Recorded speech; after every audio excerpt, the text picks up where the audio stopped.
Hello， 大家好，我是小马。那之前呢，跟大家分享过很多次爱马仕的鳄鱼皮、蜥蜴皮、鸵鸟皮这些稀有的皮质，但我们都知道，爱马仕用过的奇奇怪怪的材质可真的不少。那今天呢，小马就要介绍这几个奇葩的材质，基本呢都已经是绝版或者是被禁止使用了。那在这里呢，我也想先提前跟大家声明一下，小马今天提到的这些稀有皮质的包包，有的呢甚至已经是40-50年以前生产的 vintage 款，是我陆续从拍卖会上一点一点收集来的。希望大家如果对这种绝版的稀有皮质感兴趣的话，也一定要从正规的渠道入手。好，那我们言归正传，今天就要介绍的第一款材质呢，就是这一只小可爱纯银的 Kelly 15厘米。那包括这个包本身的肩带的这个猪鼻链，那里里外外呢，它全都是纯银制成的。那因为材质特性的关系，它每过一段时间呢，就会有一点氧化、发黄或者是发黑，需要经常拿擦银布擦一擦，保养一下。那之前呢，我带它去参加过活动，作为一个活动的手拿包呢，它可以装下一个粉饼口红，我觉得就已经 OK 了。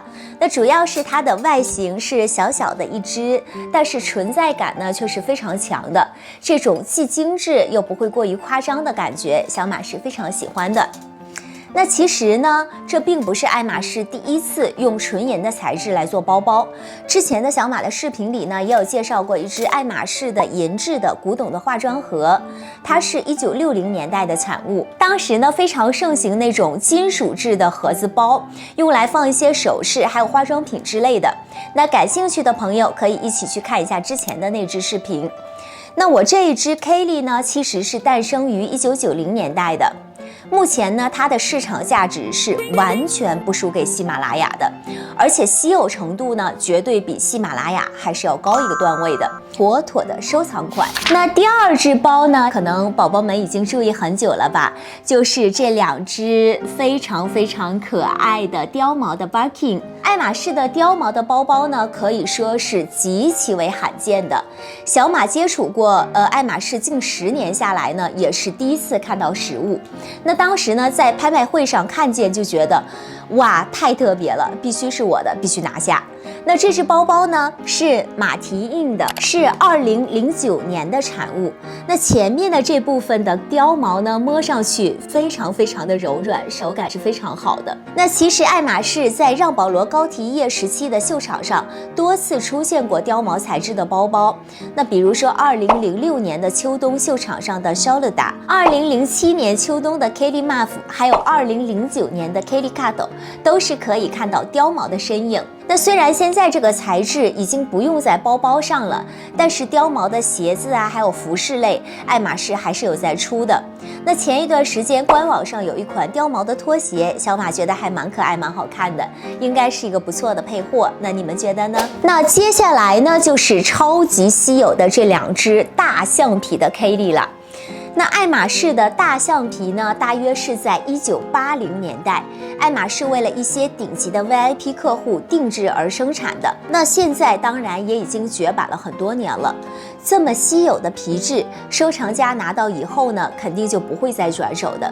那目前市场上能见到的，可以说是凤毛麟角，它从来到。那除了黑色和米白色的这两个颜色以外呢，我还见到过有灰色、黄色和棕色。可以看到它的皮质的表面保留了大象皮肤的纹理，很远呢就可以看到上面的这个大象皮的纹路，存在感是非常强的，就很有那种原始野生的粗犷感。而且从表面上呢，也不难看出这个皮质是非常的坚固、非常的耐磨的。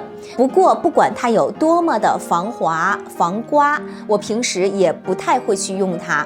那对于我来说呢，它更像是代表了一个历史的缩影。看到它们就会想到，原来以前爱马仕还有过这样的服务，做过这样皮质的包包。那下面呢，想和大家介绍的皮质呢，就是水牛皮。那现在呢，水牛皮也已经是绝版了。水牛皮呢，它分好几个种类，我们认知度最高的应该就是这个叫做大麦町水牛皮，俗称斑点狗。那可能一部分宝宝会觉得这个花纹他们是欣赏不来的，那我个人认为它和大象皮的风格其实是有一点相似的，也给人一种很原始的感觉。其实它这种独特的外观是在染色过程中形成的。那每个水牛皮呢都要经过2次的染色，染料在染色时聚焦在颗粒的中心处，使皮革呈现出斑点状。那大麦町水牛皮我见到的过有黑色，然后还有白色，还有粉色、橙色这几种颜色。除了纹路有特色以外呢，这个皮质的实用性也是非常强的。那它不仅耐磨耐刮，而且还防水。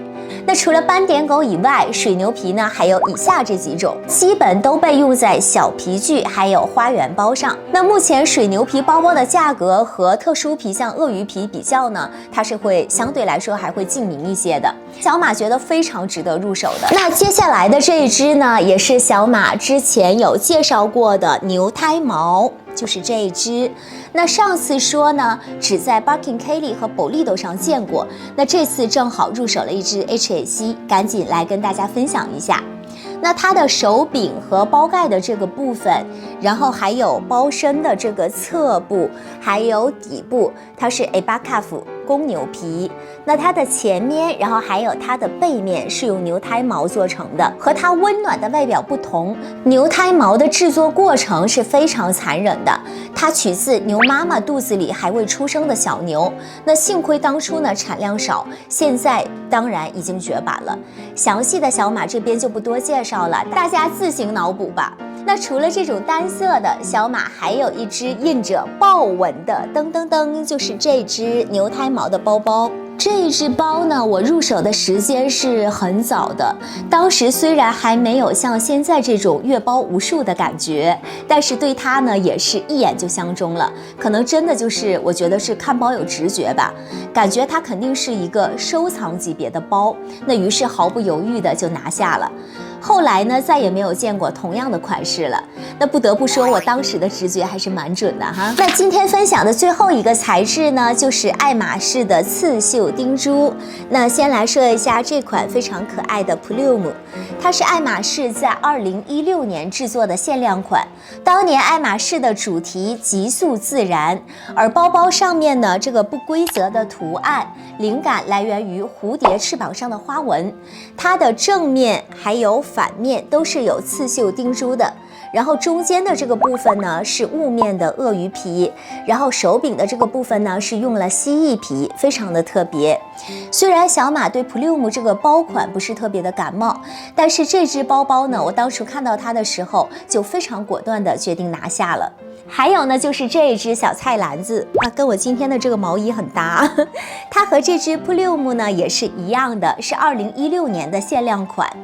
然后它的这个锁头还有扶手的部分是蜥蜴皮的。